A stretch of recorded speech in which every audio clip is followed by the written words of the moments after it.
Começando mais uma edição do Por Trás dos Microfones, o seu podcast sobre esporte e jornalismo esportivo, com a apresentação de Igor Santana e Leonardo Cardoso.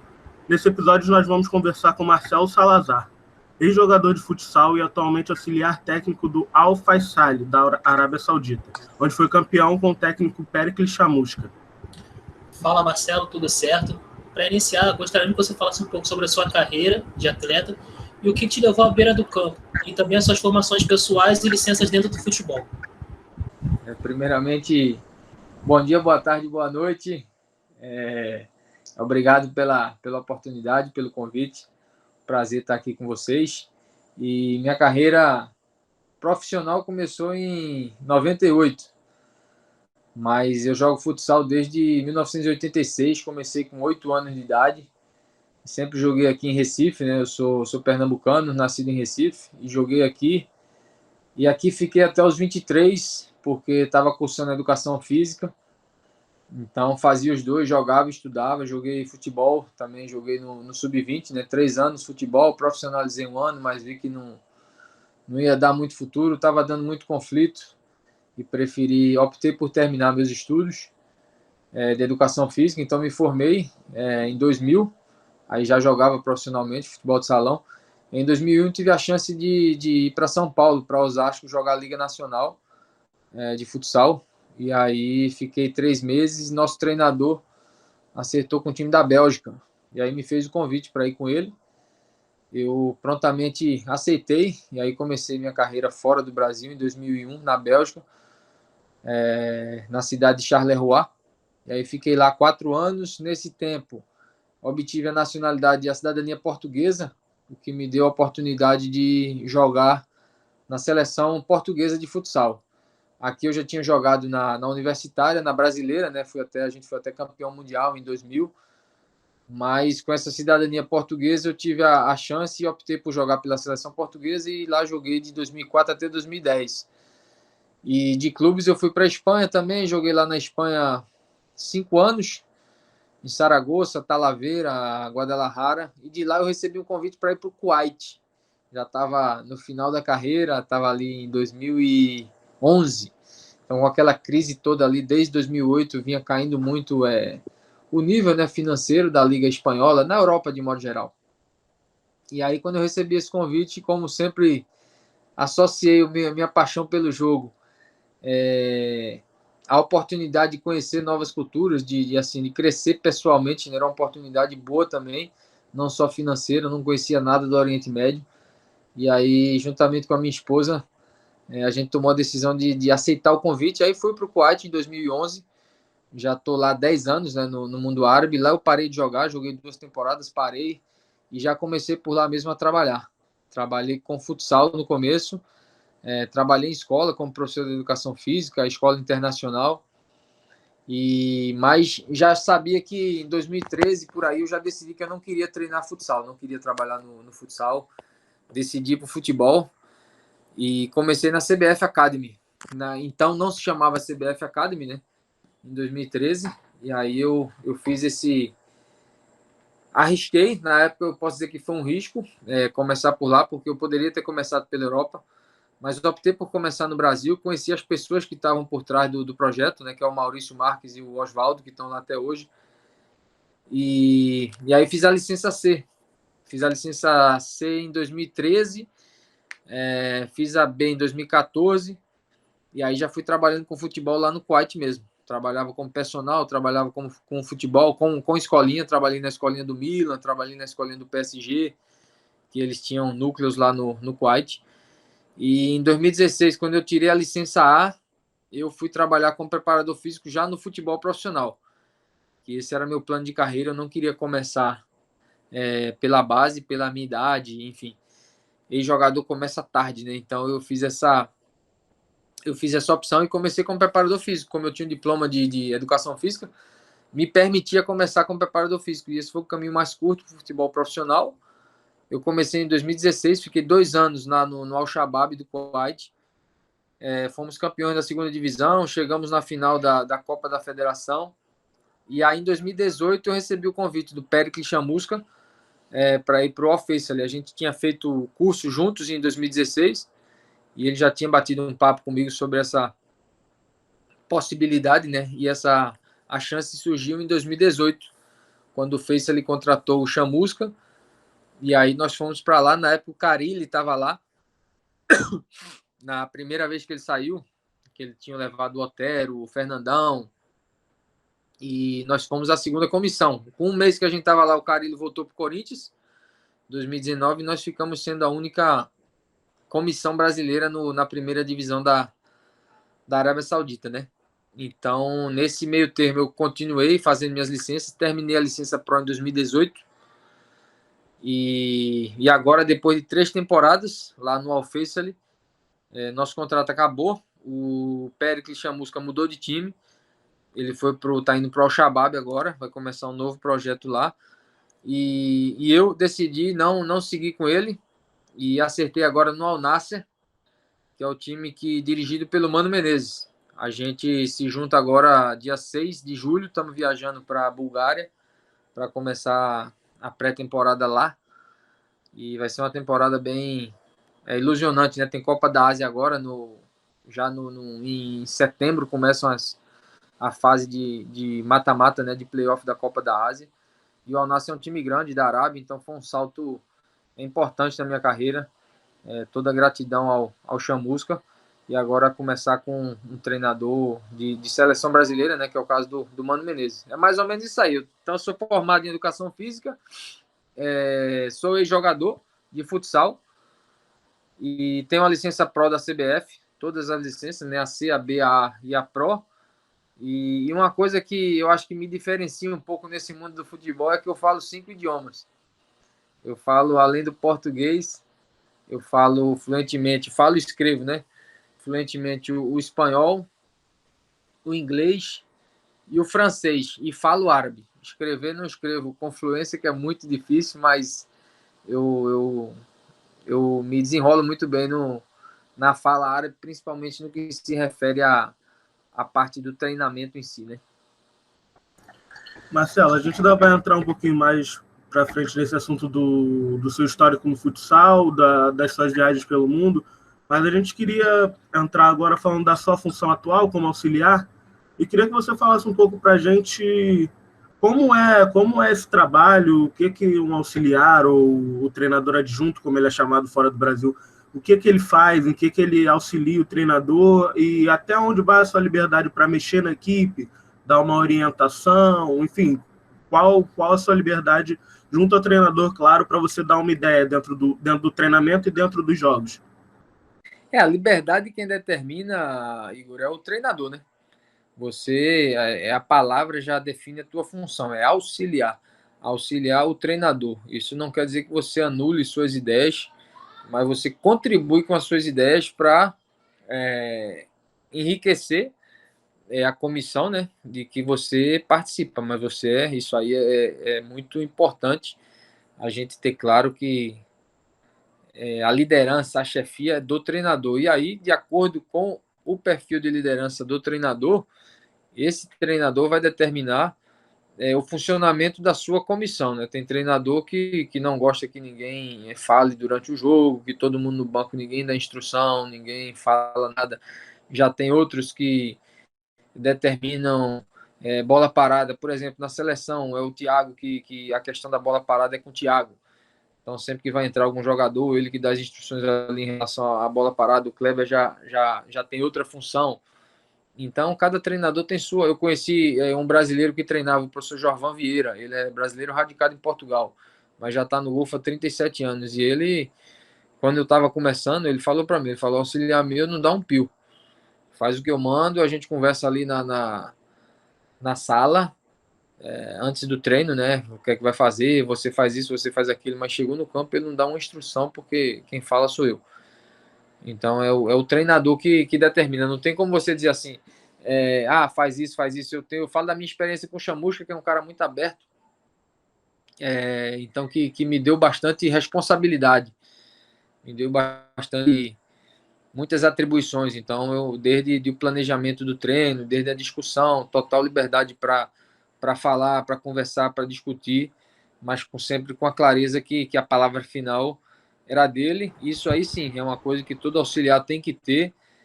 Por mais que você tenha sua ideia, na hora que a sua ideia diverge da ideia do treinador e ele dá a palavra final, você tem que anular a sua ideia e abraçar a ideia dele, porque o jogador é muito inteligente e ele percebe se você tiver dúvida ou deixar transparecer, isso aí enfraquece muito a liderança, né? Então o auxiliar tem que, pelo contrário, fortalecer a liderança do treinador,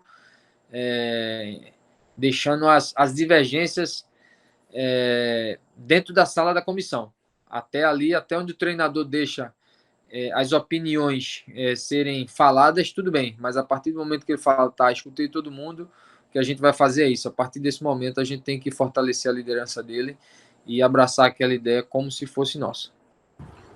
Você falou sobre os treinadores, agora em relação aos jogadores, como funciona o respeito com relação ao seu trabalho, se você é tratado da mesma forma que o treinador, se você tem a liberdade e o respaldo do time para falar sobre as jogadas de treino, você citou o exemplo do Kleber, por exemplo, e, por exemplo, se algum outro jogo que você já tenha comandado com algum treinador que tenha sido expulso, no caso.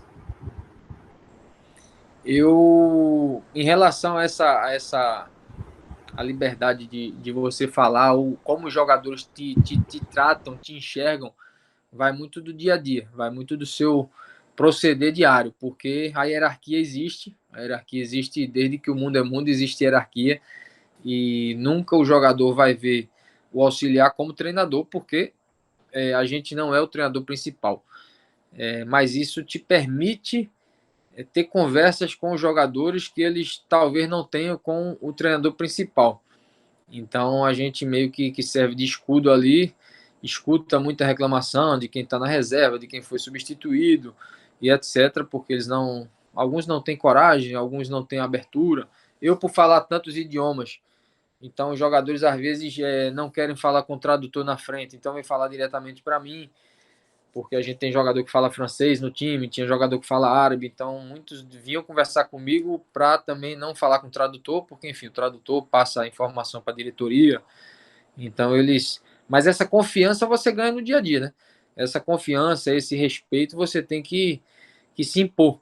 É lógico que o treinador também, ele tem uma função primordial nisso aí, porque quando tem alguma divergência, e o jogador quiser crescer para cima do auxiliar, o treinador tem que dar esse respaldo, mas o respeito a gente ganha no dia a dia, com seriedade, com trabalho, com parceria, porque no final das contas todo mundo quer a mesma coisa, e por eu ter passado pelo lado de lá, né, embora tenha sido futebol de salão, mas eu fui jogador de alto rendimento, joguei Copa do Mundo, enfim, joguei no mais alto nível do futsal mundial, então isso aí te dá também o respeito e o saber fazer, que é uma coisa que eu, hoje em dia, com 43 anos, às vezes sempre que tem algum bate-bola, alguma coisa, que o jogador vê que você sabe fazer, ele vai, pô, isso aí ele vai perguntar, você jogou salão? Pô, salão é legal, joguei.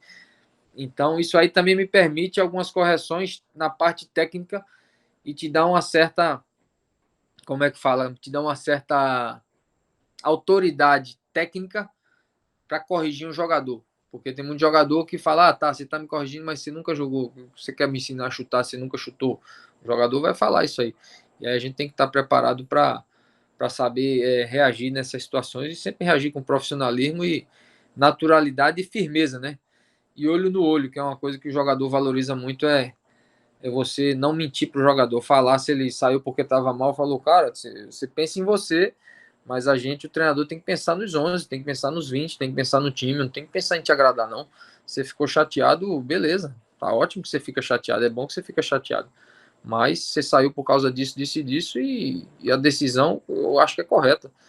E acabou, se naquela hora era o que a gente achava, também se achou que realmente, e você escuta o jogador, às vezes o jogador te dá um ponto de vista que você não, na hora ali você não tem, você tem que ter a humildade para reconhecer, mas sem perder a autoridade, né? Você não pode nunca deixar o jogador achar que, enfim, passar por cima dessa hierarquia. A hierarquia existe, como eu falei, né? E é bom que exista porque as sociedades se organizam desde sempre através da hierarquia. E aí é treinador, auxiliar. E aí também dentro da comissão o treinador determina, por exemplo, tem auxiliares que têm um pouco mais de ascendência em relação aos outros. Já tem outros que são preparador de goleiro, auxiliar, preparador físico, fisiologista, todo mundo que compõe ali, todo mundo na mesma importância, vamos dizer assim. Mas não adianta essa importância ser dada pelo treinador se o profissional não se impõe no dia a dia com o jogador, né? Mas em relação a mim, assim, o meu trato é bem tranquilo, é bem amigável, mas procurando sempre que acontece alguma situação que algum jogador quer sair um pouco da linha, estabelecer os limites de dizer, eu te trato assim, te trato com respeito, quer me chamar de professor, chama, não quer te chamar de professor, não chama, mas o respeito tem que existir. Dessa linha aqui você passou e aqui tem limite, não passa mais. Isso é bom que seja falado e é bom que fique bem claro, né? Como em qualquer relação, estabelecer os limites com clareza. Marcelo, você tem como uma das suas inspirações o ex-jogador Juninho Pernambucano, que atualmente é dirigente no Lyon, atuou lá por muitos anos, fez história no Vasco da Gama, onde ele explodiu para o futebol. E a gente queria saber um pouquinho quando foi e por que começou essa admiração pelo Juninho, o que você via de especial nesse jogador que se tornou tão importante para você? Juninho, bom, o Juninho jogou futebol de salão quando era criança. O Juninho teve um time, quando ele tinha 14 anos, ele fez um time do prédio dele, que era o Albatroz, e esse time disputou o campeonato pernambucano. Ele jogava no Sub-14 e era treinador do Sub-12. Sempre foi um cara que a gente não somos da mesma idade, né? Juninho é de 74, eu sou 75, eu acho, e eu sou de 78, então ele é mais velho. Mas quando o Juninho começou a carreira dele no esporte, que ele foi fazer teste, a gente jogava no mesmo clube, que era a Votorantim. E eu peguei esse comecinho dele, que ele tô indo fazer teste no futebol e tal, e a gente se encontrava entre um treino e outro. E aí ele passou no teste, falou, passei, vou largar o salão, vou pro futebol, tô no esporte. Agora eu disse, bacana, Juninho. E aí logo depois ele já conheceu a esposa dele, casou e, virou aquela sensação, já foi pro Vasco. E desde então se eu falo, isso foi em 94, 92 era quando ele começou no esporte. Então eu acompanhei o crescimento dele e sempre foi um cara que eu admirei pelo profissionalismo que ele sempre demonstrou. Quando eu jogava na Bélgica e ele jogava no Lyon, eu ia ver vários jogos dele e ele já era Juninho consagrado e sempre deixava lá o convite para mim. Eu pedia, Juninho, vou para tal jogo, ele deixava convite. Eu disse, tô levando 2 amigos, ele deixava 3 convites. Enfim, a gente sempre nutriu essa relação. E às vezes quando estava em Recife aqui, que coincidia as férias dele com as minhas férias, eu conheci o treinador, o personal dele, que é amigo meu de faculdade, e Juninho tirava 15 dias por ano de férias. Ele tirava 15 dias de brincadeira e depois nos próximos 15 ele já treinava no campo, pegava o goleiro da base do esporte e levava para um campo para treinar falta, para treinar chute, para treinar... Enfim, nada acontece por acaso. E era um cara com quem eu me espelhei muito nessa questão aí do profissionalismo. Ele deixava de comer o que ele queria comer para estar em forma. Sempre foi um cara que fez tudo que estava ao alcance dele para chegar no nível que ele chegou. E eu sempre não tinha o talento que ele tinha e sempre fui um pouco limitado, por exemplo, na questão física. Eu tinha que me sobressair por alguma coisa. Então isso foi uma coisa que eu digo, vou me sobressair pela entrega, porque se não for assim, tem muita gente melhor do que eu que pode chegar.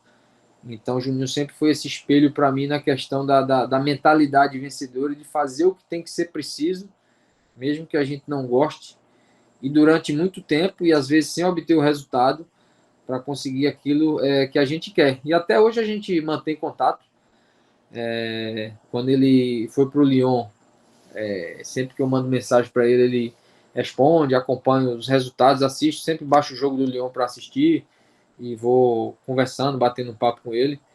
E é um cara que eu torço muito, pelo qual eu torço muito, apesar das polêmicas aí que ele se envolveu quando ficou como comentarista. Enfim, eu sei que tem um monte de questões aí extracampo que afetaram um pouco a imagem dele aqui no Brasil, principalmente no Rio de Janeiro, e aqui no esporte também teve uma questão de um jogo Vasco Esporte, que a torcida vaiou ele respondeu, enfim, coisa de que quem está lá dentro sabe E de fora a gente fala que não é certo, mas às vezes a emoção a gente não pensa para fazer as coisas, mas é um cara que eu admiro muito e porque eu nutro muito carinho.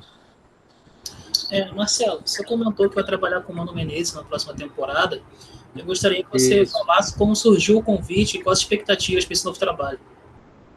O convite surgiu a partir do momento que eu recebi a oferta do Chamusca para ir para o Shabab e a gente não chegou a um acordo. Eu acionei minha rede de contatos, né? E aí fiquei sabendo que o Mano ia contratar mais um treinador para o Al Nassr. E aí foi feito o contato e ele já me conhecia, que a gente tinha feito a licença Pro em 2018, se não me engano. A gente tinha feito a licença juntos, já tínhamos jogado até contra eles quando ele estava na Arábia.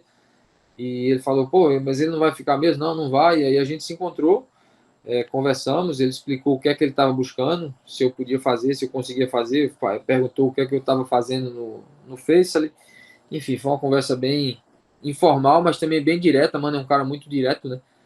E, enfim, mas foi rapidinho e a gente já chegou a um acordo técnico, né? Então, o passo seguinte foi passar o número para o presidente, para conversar com o presidente. Também o acordo foi fácil de chegar para fechar os detalhes do contrato.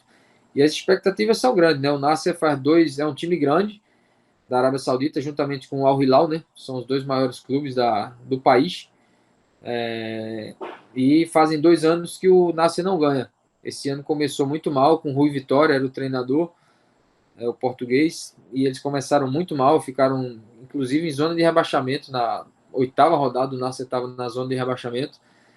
Depois melhorou, porque a qualidade do plantel é para estar lá em cima, mas acabou em sexto, mas conseguiu a classificação para a Copa da Ásia, e agora é a fase de mata-mata, né? São as oitavas, as quartas e as semi. Então a gente tem três rodadas aí de mata-mata para tentar chegar na final da Copa da Ásia e ganhar para estar no Mundial de Clubes em dezembro. Marcelo, você já está há bastante tempo como auxiliar, já rodou por vários países, como você citou. Eu queria que você falasse um pouquinho para a gente quais foram os treinadores que mais te impressionaram e por quê, qual era o estilo de jogo dele que de repente você viu e achou muito legal. E também os jogadores que mais te impressionaram nesse período, o jogador que você viu, que trabalhou com você, que de repente é novo e tem tudo para explodir ainda, ou que era um cara mais experiente, e você olhou e falou, cara, esse cara era para ter aparecido muito mais do que apareceu. Quais são os que mais te impressionaram nesse tempo?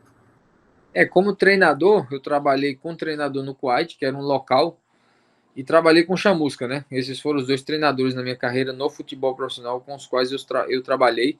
E todos os dois são muito parecidos, porque são de uma gestão, de uma liderança mais compartilhada, aquela liderança calma que fala, né, do Ancelotti.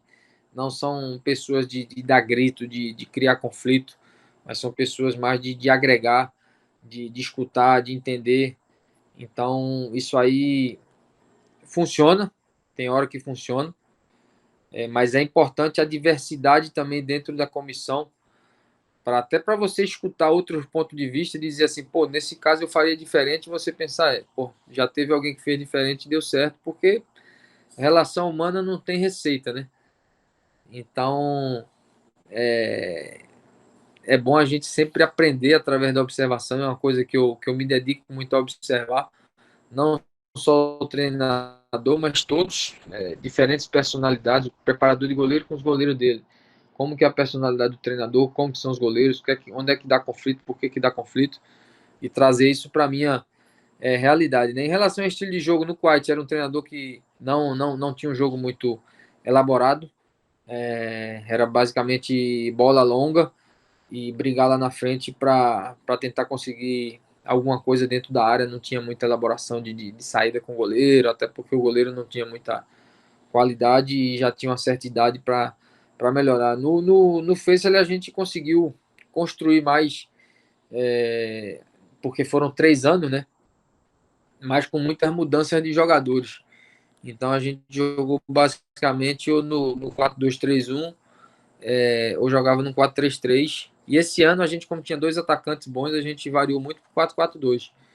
questão dos dois atacantes está voltando bem aí, né? Voltou, já é uma realidade. Esse ano a gente usou bastante, com bons resultados. Só que o segundo atacante era um local e não tinha condições nenhuma de jogar 90 minutos, porque era muito preguiçoso, muito não se empenhava e, enfim, era jogador de 30 minutos, mas um desperdício, porque realmente um jogador muito bom, com capacidade de finalização excelente, mas são coisas que a gente tem que, aquilo que eu falei no começo, né? Não pode pensar só no jogador, você tem que pensar no time. E às vezes que a gente testou com ele de começo, a gente ficava sem opção para trocar no segundo tempo, e ele nunca conseguia jogar nos 90 minutos com qualidade. Então foi interessante o trabalho com o Chamusca nesses 3 anos, porque a gente, como houveram muitas mudanças, a gente conseguiu propor algumas coisas e umas deram certo, outras não deram certo. Então essa questão de você propor uma coisa e ter a humildade de, no meio do caminho, dizer, pô, não deu certo, vou voltar. Tem jogador? Tem, vamos tentar, vamos. Então isso aí foi bem bacana. Em relação aos jogadores, agora a gente vai trabalhar no Nácia com o Talisca, né? O Talisca tá indo para lá. O Petros já anda por lá, que é um cara que tem um caráter muito vencedor, um cara que quem joga contra odeia ele, mas porque é muito catimbeiro, mas o que ele quer é ganhar. Então você vê essa veia essa vontade de vencer no Petros. Quando a gente esteve no Hilal, trabalhei com o André Carilho, que está agora no Peru, jogou a Copa do Mundo, é um cara muito diferenciado. Jovinco, seleção italiana também, que é um cara que eu conversei muito e perguntei, porque eu era curioso. Eu disse, Jovinho, como é que um cara do teu tamanho chegou no nível que você chegou, meu? Quais foram as dificuldades que você passou? Porque ele é diferenciado demais. E aí ele falou, né, que todo mundo dizia que ele não ia dar certo, que era muito pequeno, que tinha talento e etc. Mas ele, enfim, perseverou, lutou, brigou e chegou, né? E é um cara que você vê, a primeira vez que eu vi ele, eu digo, pô, parece que é sub-15, sub-20. Muito pequeno e baixinho, você vê a bola bate no meio da canela dele e uma qualidade absurda, tanto que nesse jogo aí ele fez 2 gols contra a gente, e eu tive a felicidade de trabalhar com ele e ver durante o treinamento a inteligência de jogo dele. O Guilherme, que era do Grêmio, do Botafogo, do Sport, esteve lá com a gente agora, e também é um menino que tem muito potencial, tem tudo para essa temporada aí ele estourar. Teve alguns problemas de adaptação com a família que não, em algum momento atrapalhou o rendimento dele dentro de campo, mas é um potencial absurdo e tem tudo para essa temporada fazer uma temporada espetacular. E tem o Gomis também, que é um atacante francês que jogou no Olympique de Lyon, jogou na Turquia, no Galatasaray, se não me engano, que também é um goleador nato, que quando eu trabalhei com ele vinha numa baixa de confiança e, enfim, goleador que não faz gol, você sente mesmo como é que é a confiança, e a gente trabalhou muito finalização, de maneira analítica mesmo. E, enfim, depois de 3, 4 semanas ele voltou a fazer gol e terminou a liga fazendo muito gol e reconheceu, agradeceu. Então você vê que todo mundo, apesar assim, do nome, a gente sempre tem uma certa reserva com as pessoas, mas todos são seres humanos que, aquilo que eu falei, se você trata com respeito, você trata com mantendo hierarquia, mas você trata com, se ele sente que você está fazendo alguma coisa para melhorar ele retribui. No geral, o jogador de futebol, ele retribui independente do nível que ele se encontre. Marcelo, você falou que está indo para o seu terceiro trabalho como auxiliar. Gostaria de saber se você tem alguma pretensão de ser treinador principal e como você acredita que jogariam suas equipes. Boa, Léo. Pretensão, eu acho que todo mundo que trabalha como treinador de futebol, que eu falo, eu sou treinador de futebol. Hoje a minha função é auxiliar, mas todos somos treinadores de futebol, né? Então, o ser treinador, head coach ou treinador principal depende muito das oportunidades que você vai ter, né? Eu, por exemplo, esse ano eu tive a opção de ser treinador principal lá no Kuwait. Recebi um convite, recebi outra sondagem, mas não era uma pegar por pegar só pela vaidade de dizer, sou treinador, ainda não tem essa necessidade aí de dizer, não, agora chegou a hora e, pô, não aguento mais trabalhar como auxiliar. Não, é ver as oportunidades que tem, estudar, avaliar, não só a parte esportiva, mas a parte familiar, a parte cultural. Eu tenho família, tenho esposa, tenho filhos. trabalhar com o Mano Menezes, trabalhar com a comissão dele, que são todos que estavam no Brasil, né? Que trabalharam na seleção brasileira, são os mesmos que estão lá no Nasser. Então, pô, isso aí para mim é uma experiência, vai ser uma experiência ímpar. E em relação a minhas ideias de jogo, do que é que eu gosto, eu como vim do salão, eu gosto muito do jogo apoiado, só que muita gente acha que salão é só jogo curto, né?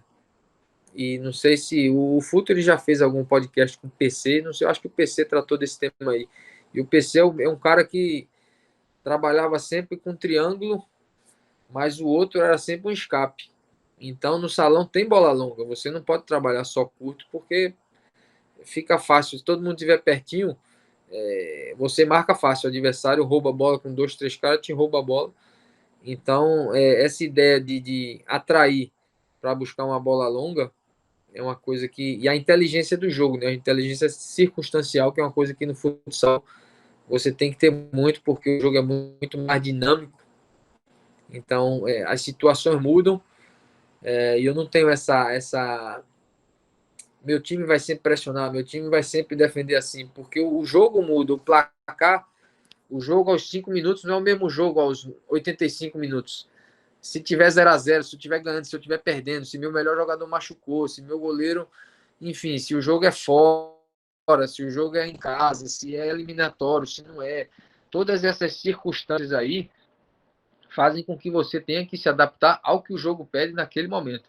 Então, assim, a minha principal ideia enquanto treinador é tentar criar um time inteligente, que saiba ler e que saiba reagir e entregar ao jogo aquilo que o jogo está pedindo para conseguir ganhar. Porque no final das contas é isso aí que é o maior objetivo do jogo de futebol, né? Não é trocar passe, não é fazer um gol a mais que o adversário, é fazer gol e não tomar. Então é quando tentar sempre criar equipes que entendam o que o momento do jogo pede e que executem, né? Que é o mais difícil, porque a ideia é muito bom você ter ideia, mas a execução, principalmente falando como treinador e eu, quando fui jogador, você tem uma ideia, às vezes você até trabalha aquela ideia, mas você não trabalha contra seu adversário, então tem muita coisa que por mais que você treine, e você não dá para treinar tudo sempre vão ter lacunas aí, que é isso aí que faz o jogo de futebol ser tão impressionante, né? Marcelo, falando mais um pouquinho dessa sua experiência com a questão do futsal, o que você... Você falou de alguns estigmas que a gente tem, que o futsal é aquela bola curta e tal, e também tem a bola longa, mas a gente não é tão acostumado a ouvir falar dela. O que você já conseguiu trazer para os seus times, para os treinadores com quem você trabalha, para os seus jogadores, da quadra para o campo, que você acha que tem funcionalidade dentro do campo, o que você tenta, junto com o seu treinador, implementar para os seus times? Outra coisa que o futsal, o pessoal sempre que fala que eu joguei futsal, o pessoal fala, nossa, habilidade, drible. Eu digo, não, nunca driblei ninguém. Fui jogador de futsal, mas meu drible é zero. Não driblo nem um cone parado, eu não consigo driblar. É passar, correr, se movimentar com inteligência, enfim, fazer o time jogar. Essa aí era a minha. Não chuto forte, não era rápido, não fazia nada disso. Mas consegui meu espaço aí com outras armas. E uma coisa que eu implementei, principalmente com os zagueiros, a questão de fechar as pernas, para não deixar passe entre as pernas, não deixar chute entre as pernas, não deixar cruzamento entre as pernas, porque essa é a bola que mata a defesa. Um cruzamento que passa por baixo da perna do lateral, pode ver, a maioria sai gol, porque ninguém espera que a bola passe por ali.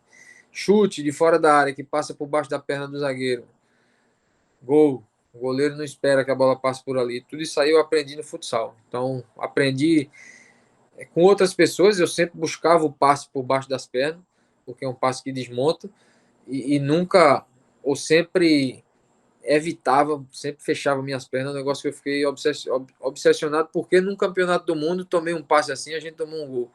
A partir daquele dia eu digo, nunca mais tomo um passe no meio das pernas. Então isso é uma coisa que eu trago do salão, e funcionou, principalmente com os zagueiros. A gente sempre que tem algum lance na Premier League, enfim, a gente vai vendo, eu vou mostrando só, olha esse gol aqui, por onde que a bola passou. Trago o goleiro, eu digo, bola que passa por baixo das tuas pernas. Das pernas do zagueiro é ruim, ele falou, porra, me mata. Eu digo, então, ó, fecha a perninha. E a questão das coberturas, né, de você sempre Eu, como joguei de fixo, então essa questão de cobrir, de ler a jogada, de antecipar, não antecipar, às vezes, não antecipar o jogador direto, mas antecipar a jogada através de leitura corporal. Pô, agora ele virou para aqui, o passe vai sair aqui, então já sai antes, chega antes.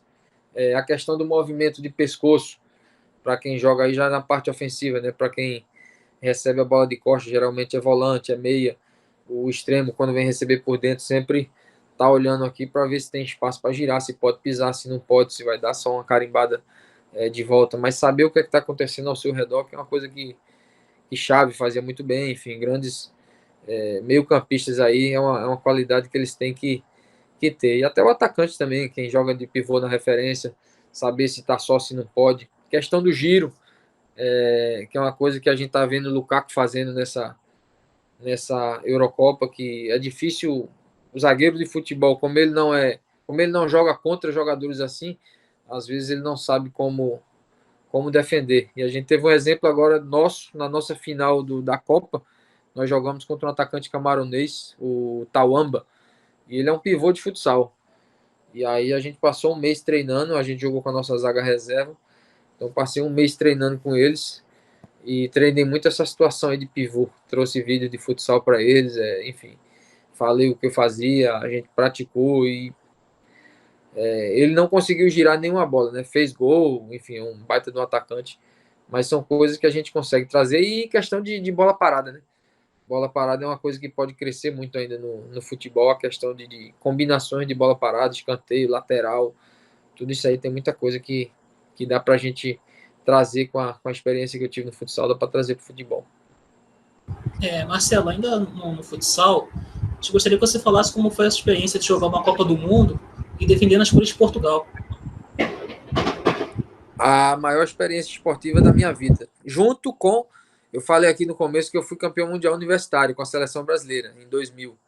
Então essa foi uma emoção muito grande, porque você ser campeão embora seja universitário, com a seleção do seu país é uma experiência muito grande. E depois com Portugal é o ápice da carreira de um atleta, né? Você está ali no meio da nata do futsal mundial, uma seleção que na Copa anterior tinha sido terceira colocada, que era o caso de Portugal. São momentos aí inesquecíveis, a hora do hino, enfim, você tá ali, não só a parte individual de você estar chegando ali, mas de você estar representando um país, está representando uma nação. Minha mãe é portuguesa, né? Meus avós são portugueses, um país que a gente tem muita ligação, sempre visitou, e foi muito bem aceito. Tiveram objeções, mas sempre, mesmo os que não estavam de acordo com a minha convocação por não ser nascido no país, até hoje a gente conversa, são amigos meus, porque eu falei de frente, encarei o problema, eu digo, eu entendo perfeitamente que vocês não achem que seja errado. Talvez se eu estivesse no Brasil, pensaria igual vocês, mas eu tô aqui, meu irmão, tô aqui, tô vestindo a mesma camisa que a tua, então vamos brigar junto para a gente chegar o mais longe possível. Então é uma experiência que a gente leva pro resto da vida, jogar uma Copa do Mundo FIFA. Não jogamos contra o Brasil, jogamos contra a Espanha, que foi campeã nesse ano, né? Foi 2004. Jogamos contra a Itália, jogamos contra o Irã, jogamos contra Cuba. Então foi bem bacana, inesquecível. Marcelo, ainda dentro do futsal, o Vasco recentemente divulgou uma nova equipe no futsal profissional e ainda são poucos os clubes grandes, considerados grandes aqui no Brasil no campo, que dão uma visibilidade, dão uma importância para o futebol de quadra. A gente, por exemplo, o nosso maior expoente aqui é o Magnus, que ele não tem nenhuma ligação direta com o futebol de campo. Exato. Eu queria saber o que você acha disso e qual o prejuízo de não ter essas equipes grandes do campo como protagonistas também na quadra. O prejuízo que eu vejo é prejuízo para a modalidade assim, da mídia, né? Porque, querendo ou não, a massa. Eu joguei contra o Vasco em 2001, numa Taça Brasil, em São Januário, e o time do Vasco era, não, em 2000, acho que foi 2000, e o time do Vasco era Manuel Tobias, Marquinho, Índio, Cacau, enfim, uma seleção. E todo jogo estava lá assistindo Felipe, Juninho e Pedrinho.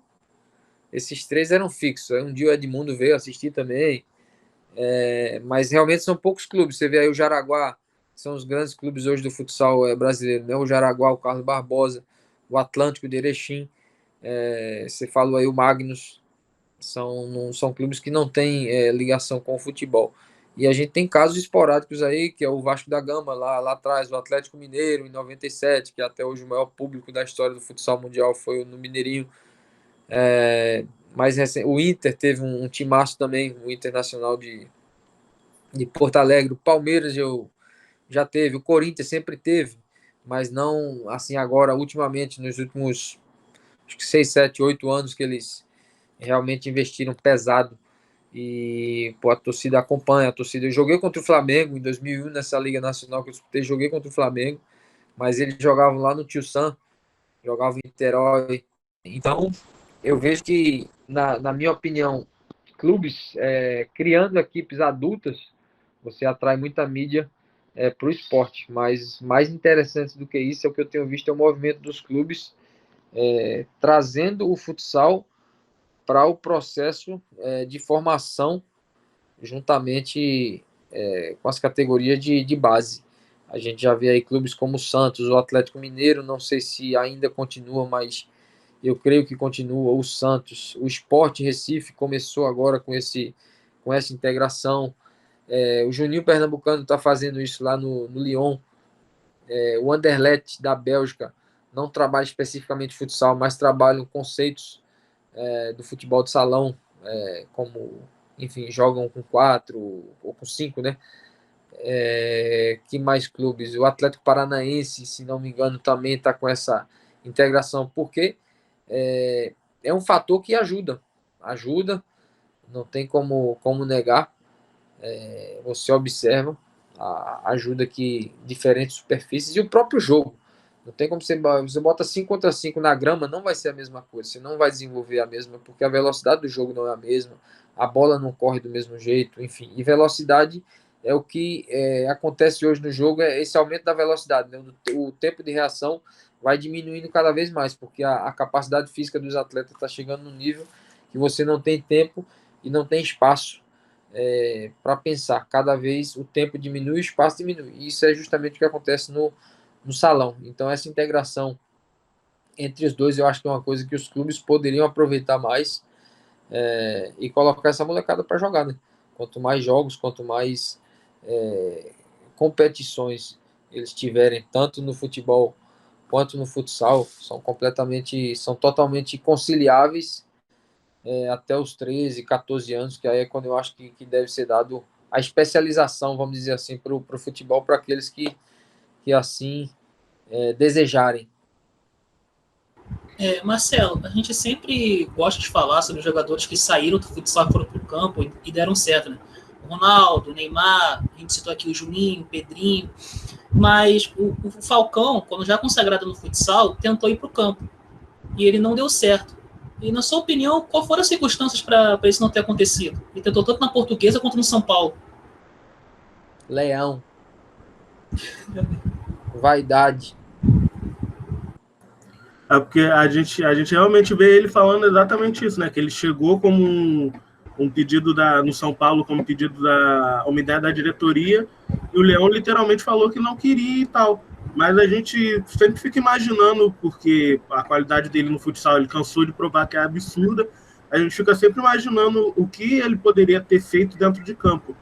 E acho que ele é o maior marco desses jogadores que tentaram, apesar dele já ter ido mais velho, e não conseguiram esse espaço no campo.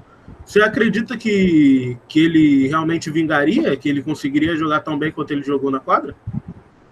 Não, tão bem quanto não, porque por Falcão eu já joguei contra ele várias vezes e ele é absurdo, né? Eu não acho que ele chegaria no mesmo nível. Isso é outra coisa também que atrapalha o jogador de futsal consagrado ou que já está com a carreira querer ir pro futebol. É isso aí, é que você sai de ser, por exemplo, de você chegar no vestiário e o carro mais caro ser o seu, para você chegar no vestiário com muito mais gente, onde o seu carro é igual de todo mundo, você não é o maior salário, você tem que provar, então naturalmente você vai ser puxado para uma zona de conforto, e não estou aqui falando que é isso que eu acho do Falcão, mas, por exemplo, ele saiu do São Paulo e voltou para a Malve com o mesmo salário, imagina, tu sair do São Paulo, imagina o salário dele em comparação com os outros, então, e para ser o melhor do mundo. Então, teve essa questão do Leão aí, isso aí eu acho que é um fato que todo mundo que é um pouco mais velho e acompanhou com certo discernimento a situação pode atestar, mas daí a dizer de como seria se ele tivesse ficado, aí é um exercício que a gente, cada um dá margens a muita imaginação, né? Mas respondendo objetivamente da pergunta, eu não acho que ele seria o melhor do mundo, mas seria um jogador de elite. Isso aí com certeza, porque a qualidade que ele tem é. Agora, hoje em dia, vendo o futebol veloz do jeito que tá, também não sei se ele conseguiria desenvolver uma intensidade de jogo compatível com o futebol de hoje em dia. E aí eu lembro do Paulo Henrique Ganso aqui rapidamente, que é um cara que sempre teve dificuldade por causa dessa característica. Mas também não acompanho o Falcão para saber se ele teria essa intensidade de jogo, porque isso também você consegue com treinamento, né? Marcelo, você, como a gente já citou aqui, trabalhou no Kuwait, na Arábia Saudita, no Brasil, ainda no futsal, nos Estados Unidos, enfim, você já passou por todos os lugares do mundo, mas a sua maior experiência atualmente como auxiliar são em mercados que aqui no Brasil são vistos como alternativos, que Isso. ninguém acompanha muito as ligas e tudo mais. Como é trabalhar nesses lugares que, pelo menos para a gente aqui, tem menos visibilidade? Para mim, assim, eu nunca penso em relação à visibilidade. Eu sei que é assim, porque assim, até o nome do time, às vezes as pessoas têm dificuldade de falar e etc. Mas são mercados que você vê treinadores que estão lá e de repente vão para a Europa. Tem treinador que sai da Arábia e vai treinar a primeira divisão na Bélgica, por exemplo. Então você vai acompanhando que se esses treinadores estão indo para lá, você vê um treinador de seleção brasileira como Mano Menezes está indo para lá. Você vê treinador que foi campeão na Grécia indo para lá e saindo de lá e indo para outro lugar.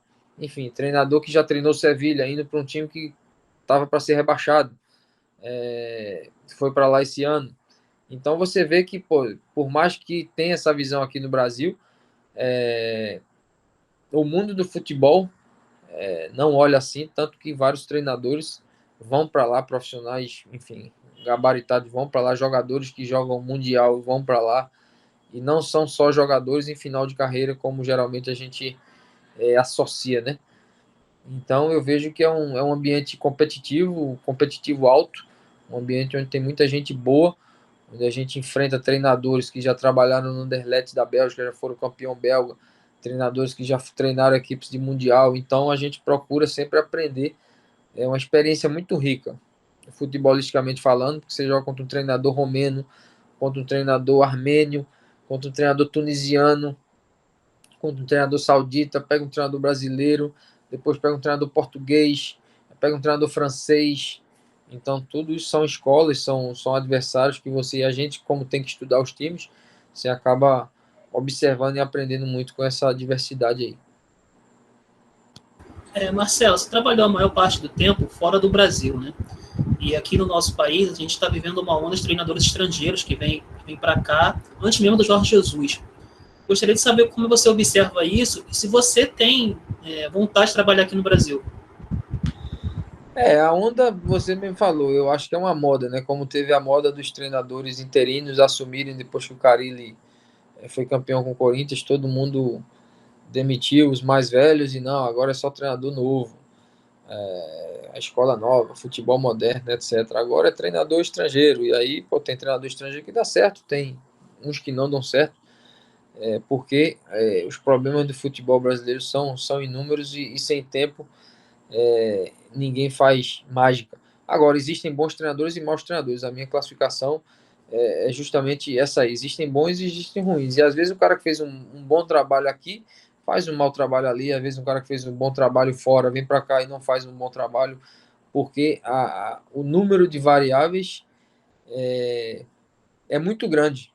Então não dá para você cravar que é só a nacionalidade. Isso é uma coisa que, como eu sempre digo, o pessoal vai muito da experiência que você tem. Se você conhece lá fora, você encontra uma pessoa e fala, você é do Brasil. Se ele teve contato com um brasileiro malandro, ele vai dizer, pô, no Brasil só tem ladrão, só tem safado, os caras enganam. Se teve uma experiência com um brasileiro receptivo, amistoso, camarada, pô, o povo brasileiro é sensacional, pô, nunca fui tão bem recebido na minha vida. Se ele foi assaltado, pô, o Brasil é muito violento, entendeu? Então, assim, essa subjetividade vai muito do que. Então, hoje a moda é isso aí, é treinador estrangeiro. Então o cara traz e, pô, vou trazer quem aqui? Não, brasileiro eu não quero só estrangeiro porque vai ser novidade. E aí, se der certo, fui eu que trouxe. Tem toda essa vaidade aí, mas eu acho bom, desde que sejam bons treinadores, enriquece o futebol.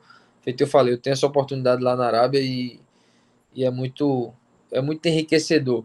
Em relação a trabalhar no Brasil, eu não descarto o Brasil. Não vou dizer, não, no Brasil eu não trabalho. Mas como eu falei antes, são questões de oportunidades. Hoje a gente está lá, tenho a pretensão de, no médio prazo, estar no mercado da MLS ou Europa. Mas também, se não acontecer, continuarei por lá, onde a oportunidade tiver, a gente vai seguindo e trabalhando e tentando mostrar que o treinador brasileiro tem competência, sabe o que faz, independente de ter resultados ou de não ter resultados, a retidão e a competência é o que a gente tem que tentar demonstrar diariamente no nosso trabalho, principalmente sendo estrangeiro, né? A gente, quando está fora do nosso país, a gente tem essa responsabilidade, feito eu te falei, de as pessoas que trabalharam comigo, quando forem trabalhar ou quando tiverem a oportunidade, dizer, vamos trazer um treinador brasileiro, os caras dizerem, pô, treinador brasileiro é ponta firme. Eu trabalhei com um e o cara chegava na hora, sabia do que falava, não tinha lero-lero, não tinha conversinha. Então essa aí é a minha responsabilidade, é uma coisa pela qual eu prezo muito na minha carreira. Marcelo, a gente falou de tendências na minha evolução do futebol, você falou dos dois atacantes. Aqui no Brasil também está voltando os três zagueiros. Gostaria que você falasse um pouco sobre isso e também me dando uma outra pergunta. A gente debateu bastante no grupo, no Futre uma vez, uma frase do Dorival sobre a imprensa, que ele disse que a imprensa nos últimos 25 anos não precisou desenvolver nenhum tipo de debate. Gostaria que você falasse um pouco como você observa o papel da imprensa em relação ao debate esportivo. Primeiro, em relação aos três zagueiros, três zagueiros, eu acho que você perde, ofensivamente falando. Agora, jogar com uma linha de três atrás, onde não necessariamente sejam três zagueiros, a não ser que seu zagueiro tenha uma qualidade muito boa de saída de jogo, eu acho bacana. Se você tiver pelo menos dois que saibam sair jogando, eu acho interessante. Agora, por exemplo, um exemplo claro hoje, teve momentos que a França hoje ficou, então tinha um homem a menos para atacar, porque ficava ali com os três atrás e, enfim, nem o Kimpembe nem o Varane são excelentes armadores. O Varane ainda mete umas diagonais boas e etc. Mas é interessante se você tiver. Vai tudo de acordo com o que você tem, né? Você tem que analisar teu time, analisar teus jogadores e tentar extrair o máximo de acordo com as fortalezas que aqueles jogadores te dão, que aquele grupo de jogadores te dá. Se você tem três e você acha que dessa maneira vai te dar mais chance de ganhar, vamos em frente. Mas não fazer nada por moda, ou porque viu, na Eurocopa dos 24, 18 jogo três zagueiros, eu vou jogar com três zagueiros também. Aí não. E em relação à imprensa, o debate é sempre enriquecedor, né? Desde que os dois que estejam no debate queiram se enriquecer dele. Se for apenas para eu dizer que a bola é redonda e você dizer que a bola é quadrada e eu fico, não, é redonda, não, é quadrada. Aí esse tipo de debate aí não enriquece. Assim como também levar as coisas para o lado pessoal é muito baixo e eu vejo que no Brasil acontece com frequência e realmente não dá para aceitar porque o papel da imprensa é justamente informar, em primeiro lugar, questionar todo mundo tem o direito, porque são representantes dos torcedores. O torcedor quer saber e a voz do torcedor muitas vezes é a imprensa, mas ter sensibilidade na hora de fazer perguntas e não... muitas vezes o treinador ele se defende porque as perguntas têm duplo sentido. Então, a partir do momento que você se sente que ali tem alguma coisa, alguma casca de banana, alguma armadilha, você não vai se abrir. Então, mas as relações se criam, né, e se desenvolvem do jeito que elas vão crescendo. E eu vejo que no Brasil tem muito ranço entre treinadores e imprensa, alguns mais do que outros, ou com alguns meios de comunicação, ou com alguns jornalistas específicos, por inúmeras razões. Mas o que eu acho feio é quando você vê que as críticas têm interesses que não são meramente melhorar o jogo, ou contestar uma ideia de jogo, ou dar uma opinião em relação a uma substituição, ou fazendo assim, o resultado teria sido outro, por quê? Por que você fez isso? Por que você fez aquilo? Mas quando vai para o lado pessoal e político, principalmente, né? O futebol no Brasil é muito político. E aí, quando fica nessa maneira, aí o debate fica feio. Mas tem, como toda classe, e aí eu digo toda, é toda mesmo, tem excelentes jornalistas e tem jornalistas que não honram a profissão, assim como tem treinadores, tem preparadores físicos, tem jogadores, tem médicos, tem engenheiros, tem brasileiro, tem árabe, tem americano, tem, enfim, em toda classe que você quiser fazer um corte aí, você vai encontrar bons, competentes e não tão competentes assim. Marcelo, a gente queria agradecer a sua participação e fazer uma última perguntinha aqui para a gente fechar. Aqui no Brasil, a gente tem historicamente, como a gente falou nesse podcast inteiro, muitos jogadores que vieram da quadra e conseguiram desenvolver no campo. E como você citou, isso foi usado como base. Ao mesmo tempo, a gente tem, para dar como exemplo agora o Gabigol no Flamengo, que não teve essa base tão forte no futsal como os outros, e a gente vê uma coisa que é costume no futsal que ele não tem, que é, por exemplo, o chute com as duas pernas. Ele sempre evita chutar com a perna direita, já que ele é canhoto, o que no futsal você é ensinado o tempo todo a chutar com as duas pernas. Exato. Eu queria saber para você qual a importância total do futsal nessa formação, não só nessa questão do chute, o quanto o futsal pode ser importante na formação desses meninos, até eles subirem para o profissional, e isso independente se eles vão realmente para o campo ou se eles vão permanecer jogando na quadra. E, supondo que eles vão jogar na quadra, o que você deixa para eles como um incentivo para eles continuarem no caminho do futsal? É treino. Acho que não existe milagre. O futebol, o futsal são esporte, né? São atividades motoras e a parte motora a gente desenvolve praticando. A gente aprende a andar andando, aprende a correr correndo, então aprende a jogar jogando. Então é jogar. Agora, aí entra a importância dos professores, que é uma coisa que eu sempre... O nível dos professores de futsal, no geral, é bem mais alto que o nível dos treinadores de futebol de campo. Isso aí eu acho que é bem claro. E aí, se você for ver um nível de um jogo de salão, não sei, sub-12, e às vezes pegar o futebol no mesmo nível, não estou comparando a você pegar a elite do futebol com a ralé de futsal, por exemplo. Não. Pegar equipes parelhas, o jogo de futebol de salão é muito mais elaborado, porque, no geral, os professores de futebol de salão são muito mais preparados que os treinadores de futebol. Tem muito mais formação. E aí entra a importância da educação física para isso aí, porque você tem uma formação, você tem um estudo, você tem uma preparação, e a correção vem junto com a preparação. Eu não posso corrigir aquilo que eu não sei.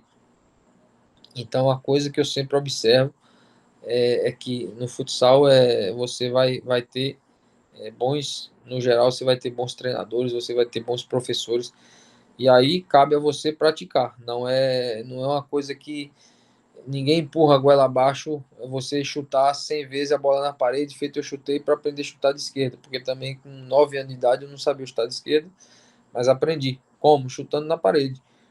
Quantas vezes você chutou na parede? Não sei, mas várias vezes eu lembro que eu descia e chutava a bola na parede sozinho. Eu chutava. E aí daqui a pouco comecei a chutar no jogo, comecei a passar. E ambidestria é uma coisa que, para quem quer chegar no alto nível, é uma coisa fundamental, né? Tem gente que chega jogando com uma perna só, tem, mas imagina se eu, como defensor, eu defender um atacante que eu sei que o chute dele com uma perna é muito melhor do que com a outra, me facilita muito a minha vida, porque eu vou induzir ele sempre com a perna ruim dele, sempre. Dificilmente ele vai conseguir chutar uma bola com a perna boa dele, porque eu sei dessa falha dele, vamos dizer assim, dessa debilidade. Enquanto se ele for ambidestro, não. Aí eu tenho que, muda totalmente. Então você entender que é uma coisa que vai te dar recurso para ser o melhor jogador, e sendo o melhor jogador, você consegue performar melhor, você consegue jogar melhor. Eu acho que é um argumento forte. Agora, hoje em dia, cada vez mais, né, a gente vê que a, a resistência ao erro, a frustração cada vez mais diminui conforme a idade vai baixando, né?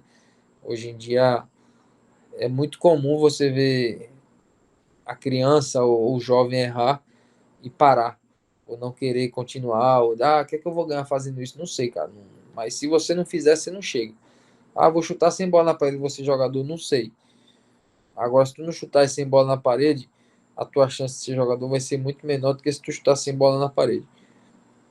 Isso aí, o futuro, não sabe. Agora, feito eu falei lá no começo, eu sei que comendo bem, que me preparando, que dormindo bem, que treinando treino de musculação, ou corrigindo minhas fraquezas, eu tenho mais chance de chegar longe. E é isso aí que eu vou fazer, por mais que eu não goste, que tenha coisas que eu não gosto, mas aquilo vai me dar chance de conseguir meu sonho, então eu vou fazer.